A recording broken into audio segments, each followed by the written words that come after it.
রাসূল তো এতিমদের সর্দার।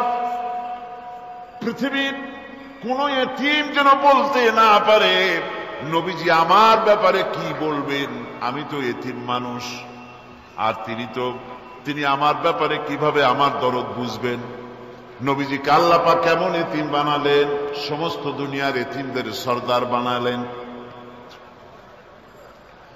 মায়ের পেটে যখন তিনি ছিলেন, 6 মাসের সময় মায়ের পেটে থাকাকালীন বাপের এতিম হয়ে গেলেন। যখন প্রসব বেদনা শুরু হয়েছে মায়ের, দুনিয়ায় যখন তিনি আসবেন, হযরতে আমেনা ঘরের ভিতরে বসে তার অবস্থাটা কি? এই সন্তান পৃথিবীতে আসতে পরে যিনি সবচাইতে বেশি খুশি হবেন তিনি তো আজ দুনিয়ায় নাই। মনের ভিতরে কত কষ্ট। আল্লাহ রাব্বুল আলামিন তার হাবিবকে দুনিয়া আনলেন। রাসূলের দাদা ঘরের সামনে তাঁবুর সামনে দাঁড়ায়া তায়েফ থেকে আগত সাদিয়া গোত্রের লোকদেরকে বলতেছেন, এই ঘরের ভিতরে একটা এতিম বাচ্চা আছে, বেশি টাকা কড়ি দেওয়া যাবে না, যদি দয়া হয় নিয়ে যাও। গরিব মানুষ, এতিম মানুষ দেখে শুনে কেউ আর নিতে চায় না। সবশেষে এলেন ভাগ্যবতী মেয়ে, ভাগ্যবতী মহিলা হযরতে হালিমাতুস সাদিয়া। তিনি এসেছেন, কোনো ছেলে পেলে পায় নাই, সকলের শেষে তিনি এসেছেন। আব্দুল মুত্তালিব বলছেন, এই ঘরের মধ্যে একটা এতিম বাচ্চা আছে, দয়া হলে নিয়ে যেতে পারো। তিনি স্বামীর সঙ্গে পরামর্শ করলেন,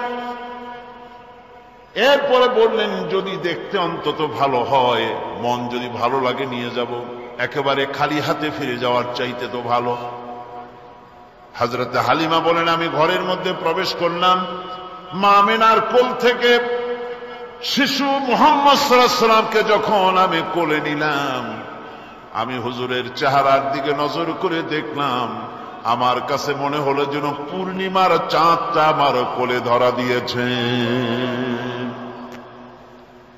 রাসূল কি শিশু মুহাম্মদ সাল্লাল্লাহু আলাইহি ওয়াসাল্লাম কি যখন নিয়ে বাড়ির দিকে রওনা হলাম, যে গাধা আমার সকলের পেছনে এসেছে, সেই গাধা এখন সকলের আগে ছুটে চলে যায়। এরপরে বাড়ি যখন নিয়ে গেলাম, কুয়ায় পানি বাড়লো, গাছে ফসল বাড়লো, খেজুর গাছে খেজুর বাড়তে লাগলো, জমিনে ফলন বেড়ে গেল। রাসূলের দুধ বোন সায়মা রাসূলকে নিয়ে মুহাম্মদ সাল্লাল্লাহু আলাইহি ওয়াসাল্লাম তাকে দোলনা নিয়ে দোল দিতেছে। কি আশ্চর্য অবস্থা! সায়মা তাকে দোল দিচ্ছে আর বলতেছে, বেঁচে থাকুক মুহাম্মদ সাল্লাল্লাহু আলাইহি ওয়াসাল্লাম, সে দীর্ঘজীবী হোক। কবি লিখতেছেন, কি আশ্চর্য কথা! বেদুইন বালিকা কারে নিয়ে দোল দেয় সে গীতা জানে। বিশ্বনবী মুহাম্মদ রাসূলুল্লাহ সাল্লাল্লাহু আলাইহি ওয়াসাল্লাম এভাবে এতিম অবস্থায় জীবন তার শুরু হলো। যখন তিনি ফিরে এলেন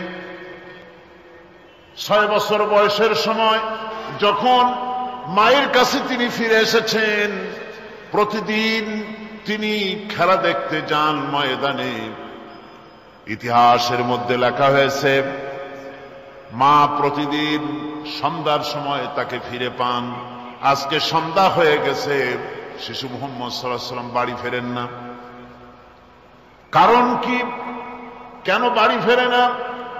সন্ধ্যার দিকে তিনি চলে গিয়েছেন পাহাড়িয়া ময়দানে, যে দেখেন ধুধু করতেছে, চতুর্দিকে সন্ধ্যা হয়ে গেছে, অন্ধকার হয়ে গেছে, কোনো ছেলে পেলে নাই, কেউ নাই। পাহাড়ের পাদদেশে বসে শিশু মুহাম্মদ সাল্লাল্লাহু আলাইহি ওয়াসাল্লাম কাঁদতেছেন। মা প্রশ্ন করলেন, বাবারে, সন্ধ্যা উত্তীর্ণ হয়ে গেল, কেন একা একা বসে বসে কাঁদো? তিনি বলছেন, মাজি, আজ কদিন খেলা দেখতে আসলাম ময়দানে, প্রতিদিন দেখি যখন সন্ধ্যা হয়ে যায় মুরব্বী শ্রেণীর কিছু লোক আসে, ছেলেকে নাম ধরে ডাক দেয়, ছেলেরা দৌড়ে তার বাবার কাছে চলে যায়, আর বাবা ছেলেকে কোলে নিয়ে মুখে চুমা দিয়ে বাড়ির দিকে নিয়ে যায়।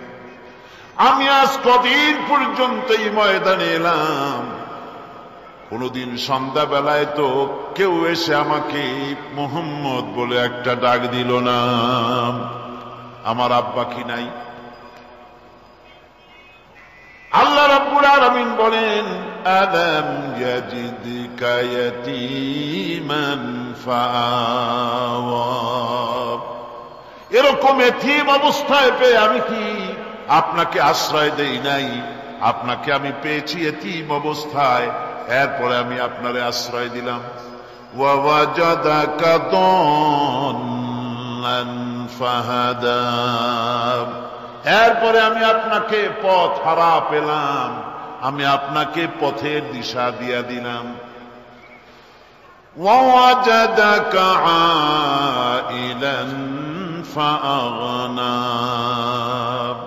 এরপরে আমি আপনাকে দরিদ্র অবস্থায় পেয়েছি, তারপরে আমি আপনার দারিদ্র মুক্ত করেছি আপনাকে।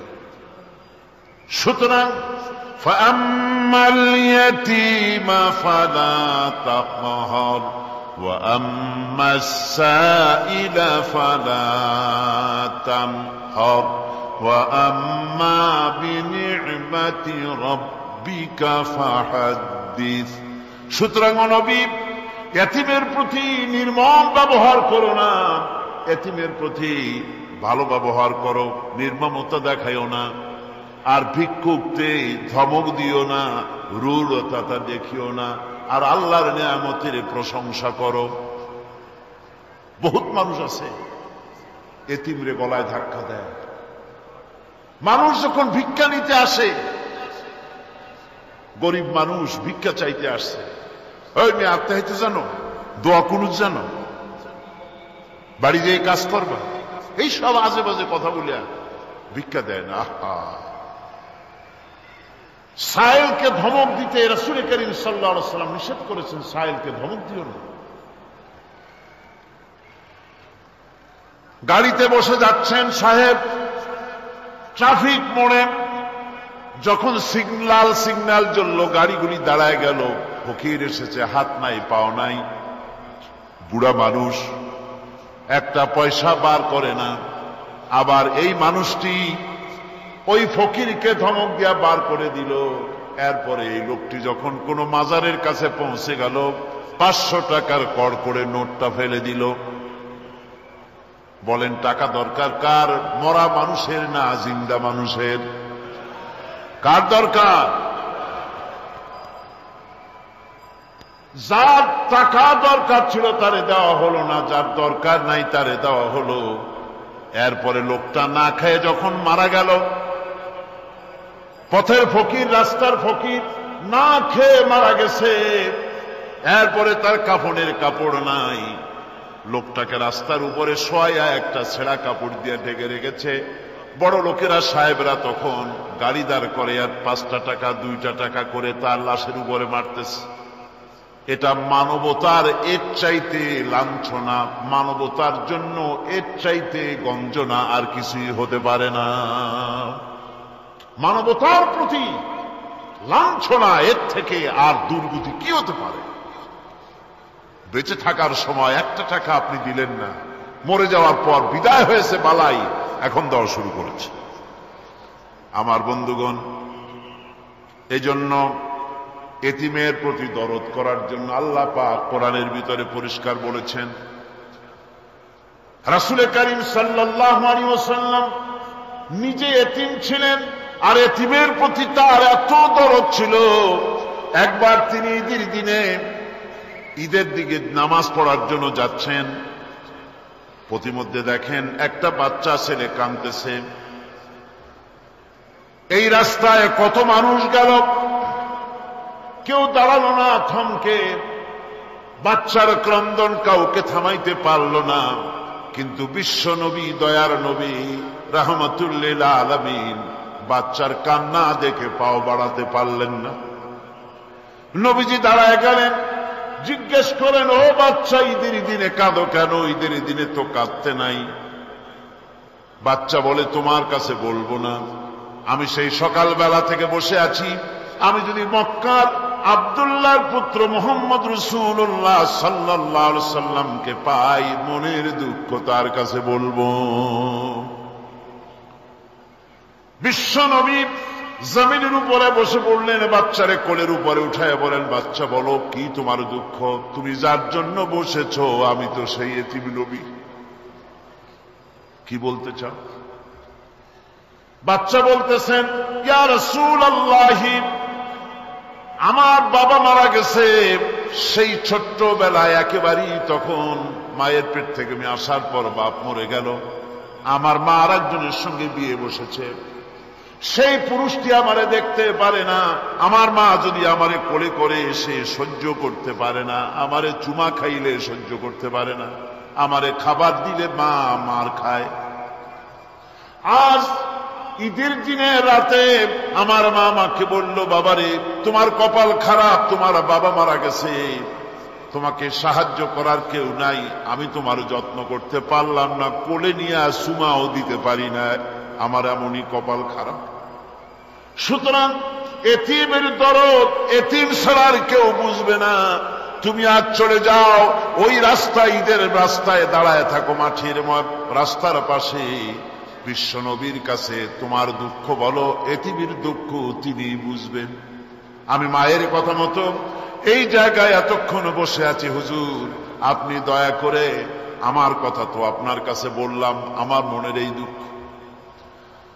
নবীজি বাচ্চার কথা শুনতেছিলেন, চোখ দিয়া পানি পড়তেছিল, বাচ্চাকে বুকের সঙ্গে জড়িয়ে ধরে নবীজি বলেন, ও এতিম, মুহাম্মদ সাল্লাল্লাহু আলাইহি ওয়াসাল্লাম যদি তোমার পিতা হন আর হযরতে আয়েশা যদি তোমার মা হয়ে যায়, বলো তোমার মনের দুঃখ মেটে নাকি?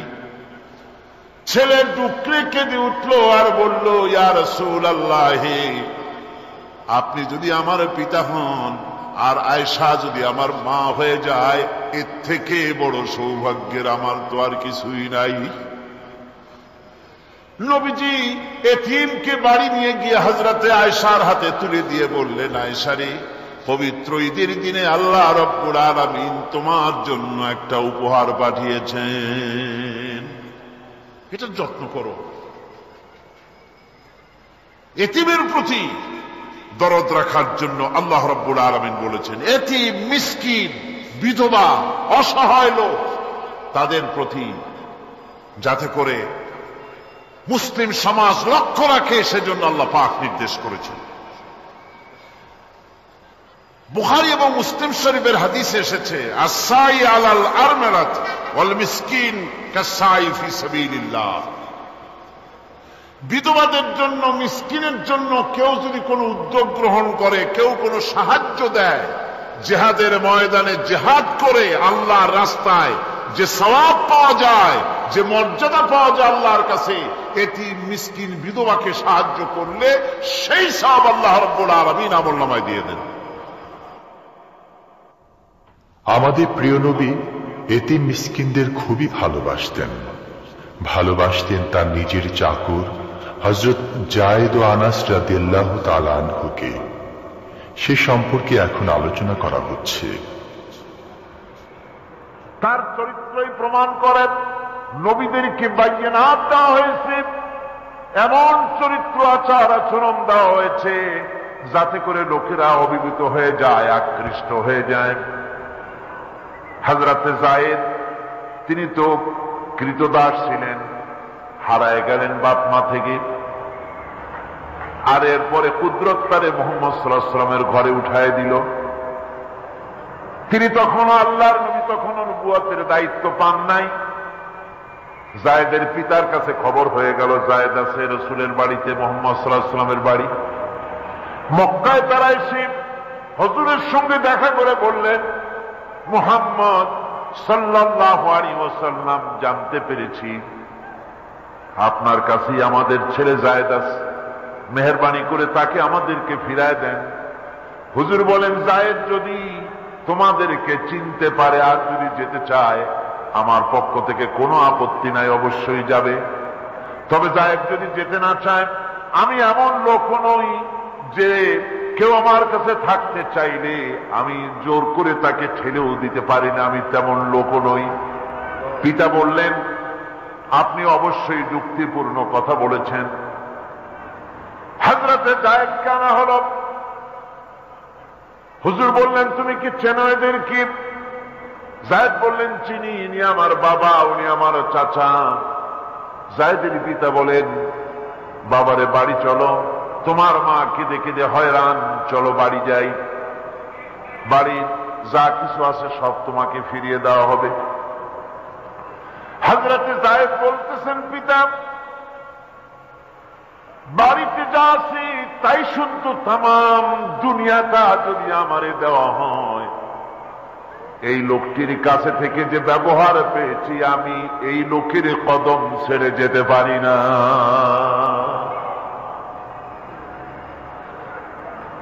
তার চরিত্রই প্রমাণ করে তিনি নবী, কি ব্যবহার পেয়েছেন। হযরত আনাস রাদিয়াল্লাহু তাআলা আনহু ছোট মানুষ, 8 বছর বয়সের সময় হুজুরের খাদেম হয়ে হুজুরের বাড়িতে আসছে। আচ্ছা, 8 বছর বয়সের কিশোর ভুল তো করতেই পারে। গরম পানি চাইলে ঠান্ডা পানি এনে দেবে, স্যান্ডেল চাইলে জুতো আনবে, বিছানা বিছাইতে বললে উঠাই ফেলবে, এটা স্বাভাবিক। কিশোর মানুষ, ছোট মানুষ। এবার শুনুন, বাইয়ানাত কারে বলে? নবীদের বাইয়ানাত আল্লাহ যে দিয়েছেন সেটা কি জিনিস? সেটা হলো উন্নত মানের চরিত্র, তার ব্যবহার ওঠা বসা যা দেখলে মানুষ বুঝতে পারে তিনি আল্লাহর নবী। হযরতে আনাসের মুখে শুনুন। হযরতে আনাস রাদিয়াল্লাহু তাআলা আনহু বলেন, একাধিক ক্রমে টানা 10টি বছর রাসূলের খেদমতের ভিতরে নিয়োজিত ছিলাম। 10টি বছরের ভিতরে একটা দিনের জন্য নবীজি আমাকে ধমক দিয়ে কথা বলেন নাই। এটা ধমক দিলেন না আমারে, এটা করছো কেন, এটা করো নাই কেন? সুবহানাল্লাহ বিহামদিহি। গোটা পৃথিবী সমস্ত মুমিন মুসলমানদের, পুরুষ আর নারীদের জীবন, কলিজা, রক্ত রাসূলের কদম মুবারক উৎসর্গ হয়ে যায়। মহান রব্বুল আলামিনের কাছে তার হাবিব রাসূলুল্লাহ সাল্লাল্লাহু আলাইহি ওয়াসাল্লামের ছিল বিশেষ মর্যাদা। আসুন আমরা সে সম্পর্কে আলোচনা শুনি। আমার ভাইরা, রাসূল পাক সাল্লাল্লাহু আলাইহি ওয়াসাল্লাম আল্লাহর নবী এমন এক মহান সত্তা ছিলেন যে তিনি দোয়া আল্লাহর দরবারে হাত উঁচু করতে দেরি আছে, কিন্তু দোয়া কবুল হতে দেরি নাই। হিজরত করে মদিনায় এসেছেন, নামাজ পড়তে দিল চায়, কাবা শরীফের দিকে ফিরে যদি নামাজ পড়তে পারতাম দিলটা বড় ভালো লাগতো, কিন্তু হাত উঁচু করে মোনাজাত করতেছেন না, আল্লাহর কাছে বলতেওছেন না যে আল্লাহ তুমি আমার কিবলাটা বাইতুল মুকাদ্দাস থেকে ফিরাইয়া মক্কা শরীফে বাইতুল্লাহর দিকে ফিরাইয়া দাও, মুখেও বলতেছেন না, মনেও না, শুধু আকাশের দিকে বারবার তাকাচ্ছেন, মোনাজাত করেন নাই। মনে মনে আশা পোষণ করতেছেন যদি এমন একটা ওহী নাজিল হয়ে যেত। আল্লাহ রাব্বুল আলামিন সঙ্গে সঙ্গে রাসূল জোহরের নামাজ পড়তেছিলেন, 2 রাকাত পড়া হয়ে গেছে, এমন সময় ওহী নাজিল হয়ে গেল, قد نرى تقلب وجهك في السماء। ও নবী, আমি দেখতে পেয়েছি বারবার আপনি আকাশের দিকে তাকাচ্ছেন। সুবহানাল্লাহ, আমি দেখতে পেয়েছি। فلنولينك قبلة ترضاها فول وجهك شطر المسجد الحرام। আর দেরি নাই, আপনার মনের আশা পুরা হয়ে গেছে, এক্ষুনি আপনার কিবলা পরিবর্তন করুন।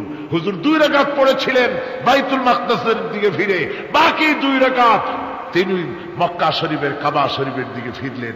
আজও পর্যন্ত সেই মসজিদ আছে, সাক্ষ্য দিচ্ছে নবীর কথা কিভাবে মঞ্জুর হয়। মসজিদে কিবলাতাইন মদিনা মুনাওয়ারায় সে মসজিদ আজও আছে। ভাইরা আমার, রাসূল পাক সাল্লাল্লাহু আলাইহি ওয়াসাল্লাম এত বড় মর্যাদা সম্পন্ন ব্যক্তিত্ব, মহান ব্যক্তিত্বের উম্মতের মধ্যে আল্লাহ আমাদের শামিল করেছেন। শুকরিয়া স্বরূপ আমরা পড়ি আলহামদুলিল্লাহ। জোরে সরে পড়েন আলহামদুলিল্লাহ।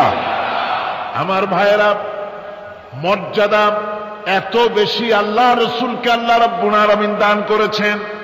এই পৃথিবীতে কোন মানুষের সঙ্গে যদি আপনি বেয়াদবি করেন, তিনি আপনার বাপ হোক, তিনি আপনার মা হন, অথবা আপনার উস্তাদ হন, অথবা আপনার পীর হন, যে কেউ হোক না কেন, কারো সঙ্গে যদি কোনো বেয়াদবি হয়ে যায় তো শুধু একটা বেয়াদবি ছাড়া আর কিছুই না।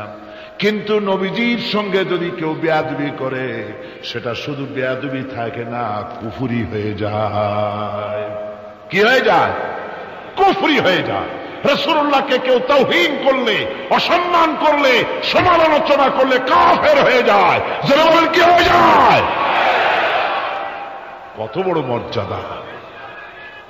রাসূল পাক সাল্লাল্লাহু আলাইহি ওয়াসাল্লাম, তার সামনে সাহাবায়ে কেরাম বসা, হুজুর কথা বলছেন, সাহাবায়ে কেরাম তারাও কথা বলছেন। কথা বলতে বলতে এক পর্যায়ে সাহাবীদের গলার আওয়াজ বড় হয়ে গেছে। হুজুরের গলার আওয়াজ শোনা যায় না, সাহাবীদের গলার আওয়াজটা বড় হয়ে গেল।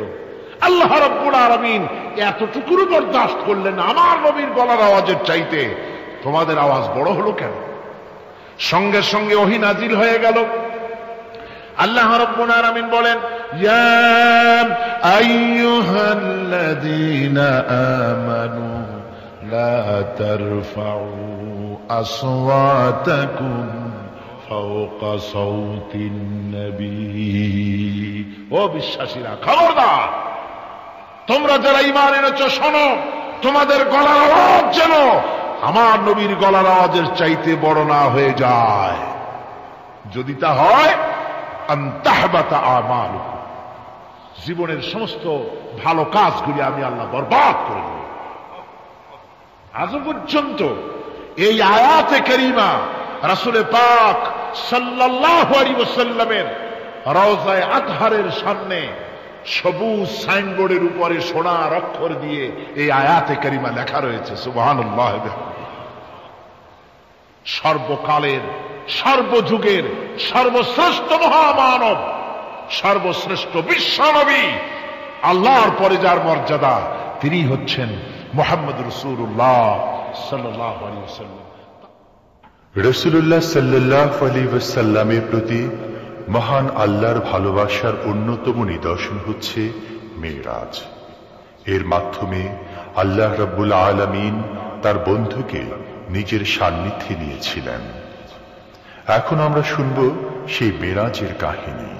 দুলির ধরা থেকে রাসূলকে আরশে আজিমে নিয়ে যাওয়া হবে। বোরাক এলো। বোরাক হচ্ছে বারতুন থেকে উৎপত্তি। এর অর্থ হচ্ছে বিজলি, বৈদ্যুতিক গতি সম্পন্ন, ঘোড়ার চাইতে ছোট, খচ্চরের চাইতে বড়, এই জাতীয় একটা প্রাণীর মতো হযরতে জিবরাইল নিয়ে আসলেন। আমাদের দেশে কারো কারো বাড়িতে আয়নায় বান্ধানো থাকে এই ছবিটা। ঘোড়া আছে, দুইটা ডানা আছে, মাথাটা মেয়ে লোকের মতো, চুলগুলো ঝুলে পড়ছে, নিচে লেখা আছে হাজা বোরাকুন নবী সাল্লাল্লাহু আলাইহি ওয়াসাল্লাম। আন্দাজে কোথায় পাইছে আল্লাহ? মিথ্যে কথা, বাজে কথা। আল্লাহ এরকম একটা মেয়ে লোক মার্কা ঘোড়া পাঠাইছিল হুজুরকে নেওয়ার জন্য, এটা কথা হইল? রাসূলকে মক্কা থেকে, উম্মে বাবে উম্মে হানি থেকে হুজুরকে বের করে নিয়ে যাওয়া হলো বাইতুল মাকদাসে। সমস্ত পয়গম্বর, দুনিয়া আল্লাহ যাদের পাঠিয়েছিলেন, সমস্ত রূহ উপস্থিত ছিল সেখানে। রাসূল করিম সাল্লাল্লাহু আলাইহি ওয়াসাল্লাম এখান থেকে মেরাজ করলেন। এতটুকু ছিল ইসরা। কোরআনে কারীম বলছে, আজকের কারি সাহেব যেখান থেকে তেলাওয়াত করেছিলেন, সুবহানাল্লাযী আসরা বিআবদিহি লাইলাম মিনাল মাসজিদিল হারামি ইলাল মসজিদিল আকসা। সুবহানাল্লাযী। সমস্ত দুর্বলতা অক্ষমতা থেকে মুক্ত সেই সত্তা যিনি তার বান্দাকে ইসরা করিয়েছেন, মেরাজ করিয়েছেন। সুবহানাল্লাহ। সমস্ত দুর্বলতা অক্ষমতা থেকে মুক্ত তিনি পার করে নিয়ে গিয়েছেন। তারপরে মুহূর্তের ভিতরে মহাশূন্য পাড়ি দিয়ে, সেই মহাশূন্য মানে কি? এইখান থেকে সূর্য কত দূরে জানেন না? 9,30,00,000 মাইল দূরে এখান থেকে সূর্য। সেই সূর্য, তারপরে রয়েছে গ্যালাক্সি, মিল্কি ওয়ে, গ্রহ নক্ষত্র, সে যে কত দূরে, যে সমস্ত তারকা, এমন বহুত তারকা আছে যে তারকা সৃষ্টির পর তার আলো পৃথিবীর মাটি আজ পর্যন্ত স্পর্শ করে নাই, অথচ আলোর গতি প্রতি সেকেন্ডে কত মাইল? 1,86,000 মাইল। এই 1,86,000 মাইলের সেকেন্ড, এর মিনিট, এর ঘন্টা, এর দিন, এর সপ্তাহ, এর মাস, এর বছর, এটাকে বলা হয় লাইট ইয়ার, আলোকবর্ষ। সেই তারকা তৈরি হওয়ার পর কত সহস্র সহস্র লাইট ইয়ার চলে গেল, আজও পর্যন্ত সেই তারকার আলো পৃথিবীর মাটি স্পর্শ করতে পারে নাই। তাহলে সেই তারা কোথায়? আল্লাহ রাব্বুল আলামিন তার হাবিবকে চাঁদ, সূর্য, গ্রহ, নক্ষত্র, মহাশূন্য পাড়ি দিয়ে, তারপরে 7 আকাশ পাড়ি দিয়ে সিদরাতুল মুনতাহা পর্যন্ত নিয়ে গেলেন। জোরে কোন সুবহানাল্লাহ। এবার সিদরাতুল মুনতাহা পর্যন্ত যাওয়ার পথে যত ঘটনা ঘটল, সেগুলো আপনারা ইতিহাস থেকে পড়ে নেবেন, ওগুলি বলার সময় আমার কাছে নাই। সিদরাতুল মুনতাহায় যাওয়ার পর হযরত জিবরাইল বলেন, আর আমি যেতে পারবো না, এটা হলো বিপজ্জনক বর্ডার। আমি যদি আর এক চুল অগ্রসর হই তাহলে আমি জ্বলে পুড়ে ছাই হয়ে যাব, আমার আর যাওয়ার অধিকার নাই। হুজুর সেখানে বসে থাকলেন। জিবরাইল বলে গেলেন, এখান থেকে আপনাকে নেওয়ার কুদরতি ব্যবস্থা হয়ে যাবে।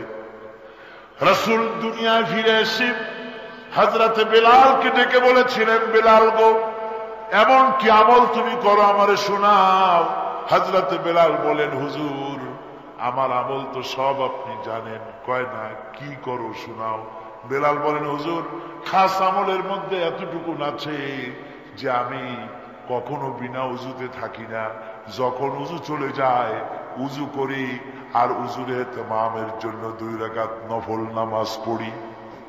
হুজুর বলেন, বেলাল তুমি এই আমল ছাড়বা না, কারণ সিদরাতুল মুনতাহায় হযরত জিবরাইল আমারে যখন ছেড়ে চলে গেলেন, আমার একা একা বড় ভয় লাগতে লাগলো। তখন আমার মনে হচ্ছিল তুমি যেন আমার চতুর্দিকে হাঁটতেছো। আমার ভাইয়েরা, রফরফ নামক বিছানা চলে এলো। কুদরতি এই বিছানায় চড়ে নবীজি আল্লাহ রাব্বুল আলামিনের দরবারে আরশে আজিমে পৌঁছে গেলেন। জোরে বলেন সুবহানাল্লাহ, জোরে বলেন সুবহানাল্লাহ। যেখানে পৃথিবীর কোন মানুষের যাওয়া সম্ভব নয়, গোটা পৃথিবীর মানুষের মর্যাদা আল্লাহ পাক বাড়ায় দিলেন। আরশে আজিমে হুজুরকে নিয়ে গেলেন। তারপরে তিনি কথাবার্তা হুজুরের সাথে কি বললেন, সেই কথাগুলি নিয়ে আমাদের দেশে কথা হলো এই যে হুজুরকে নিয়ে আল্লাহ 5 ওয়াক্ত নামাজ দিছিলেন তো 50 ওয়াক্ত। মুসা আলাইহিস সালামের সাথে দেখা না হইলে তো কাম সারছিল, আমাদের আর উপায় ছিল না। আরে ভাই, শুধু নামাজ দেওয়াই যদি উদ্দেশ্য হবে তাহলে রোজার মতো তো আল্লাহ দুনিয়ায় বসে দিতে পারতেন কিনা, হজের মতো যাকাতের মতো পারতেন কিনা। শুধু নামাজের জন্য নয়, আল্লাহ পাকের কায়নাত দেখাবার জন্য আল্লাহ পাক তাকে নিয়েছিলেন। বেহেশত দেখাইছেন, দোজখ দেখাইছেন, ভালো কাজ করলে কিরকম শান্তি হবে, খারাপ কাজ করলে কিরকম শাস্তি হবে চোখে দেখাই দিয়েছেন মুহাম্মদ রাসূলুল্লাহ সাল্লাল্লাহু আলাইহি ওয়াসাল্লামকে। মেরাজ থেকে ফিরে এলেন, ঘরে এসে দেখেন উজুর পানি, উজু করে যে গেছিলেন উজুর পানি তখনও গড়াচ্ছে। যে দরজা দিয়ে বেরিয়েছিলেন দরজাটা ধাক্কায় তখনও কাঁপতেছে। যে বিছানায় শোয়া ছিলেন সে বিছানায় মানুষ শুয়ে থাকলে যেমন উষ্ণ থাকে সেরকমের উষ্ণ ভাব তখনও আছে। কেমনে হলো? কেমনে হলো? মাথায় ঢুকবে না। সুবহানাল্লাহ কোন ঢুকবে? জোরে কোন সুবহানাল্লাহ। এটার ব্যাপারে কোন বিজ্ঞান দর্শন যুক্তির প্রয়োজন নাই। প্রয়োজন শুধু এতটুকু, আল্লাহ তার হাবিবরে নেবেন, কত দ্রুত নিবেন, কত দ্রুত পাঠাবেন এটা তিনিই ভালো জানেন, আমাদের কোনো জানার কথা না। ঠিক কিনা কর? তবে দৃষ্টান্ত যদি চান তাহলে আমি দৃষ্টান্তটা এভাবে দিতে পারি বুঝাবার জন্য। বুঝাবার জন্য একটা দৃষ্টান্ত দিতে পারি। সেটা হলো এই, ধরেন বাংলাদেশে কোনো প্রেসিডেন্ট আসবে, পৃথিবীর যে কোনো দেশের এক প্রেসিডেন্ট আসবে। এটা আসার যখন খবর হয়ে যাবে তখন পত্র পত্রিকায় রুট বলে দেওয়া হয়, এই রুটে রাষ্ট্রীয় মেহমান রাষ্ট্রীয় অতিথি ভবনে আসবেন, এই রাস্তা দিয়ে সাধারণ ট্রাফিক চলাচল বন্ধ থাকবে। এয়ারপোর্ট থেকে নিয়ে রাষ্ট্রীয় অতিথি ভবন পর্যন্ত মেহমান না আসা পর্যন্ত সমস্ত ট্রাফিক চলাচল বন্ধ। মেহমান পৌঁছে যাবে, তারপরে আবার স্বাভাবিক ট্রাফিক চলবে। এটা জানেন কিনা? জানেন কিনা? এইটা যদি পৃথিবীর সামান্য সলিমদ্দি কসিমদ্দি, সলিমদ্দি কসিমদ্দি এই জন্য বলছি, আজ আছে কাল নাই। ঠিক কিনা গণ? আজ মন্ত্রী, মন্ত্রিত্ব গেল, কালকে রাস্তায় দাঁড়ায় বলবে রিক্সাওয়ালা আমার একটু নেওয়া, বাজারে মাছ কিনতে যাব। ঠিক কিনা? সুতরাং এদের তো কোনো মর্যাদা নাই, আজ আছে কাল নাই। এই দুনিয়ার সলিমদ্দি কসিমদ্দির জন্য যদি এভাবে ট্রাফিক চলাচল বন্ধ করে দেওয়া হয় তাহলে আকাশ এবং জমিনে আল্লাহ রাব্বুল আলামিনের সর্বশ্রেষ্ঠ মেহমান জনাবে মুহাম্মদ রাসূলুল্লাহ সাল্লাল্লাহু আলাইহি ওয়াসাল্লাম, এই মেহমান আল্লাহর দরবারে যাবেন। আল্লাহ যদি বলে দিয়ে থাকেন, আল্লাহ যদি হুকুম করে থাকেন, সময়ের গতি, বার্ষিক গতি, আহ্নিক গতি, আকাশের গতি, সূর্যের গতি, সময়ের গতি, রাত ৩:৪৫ 10 সেকেন্ড, এখন সমস্ত গতি স্তব্ধ হয়ে যা, আমার হাবিব আমার দরবার থেকে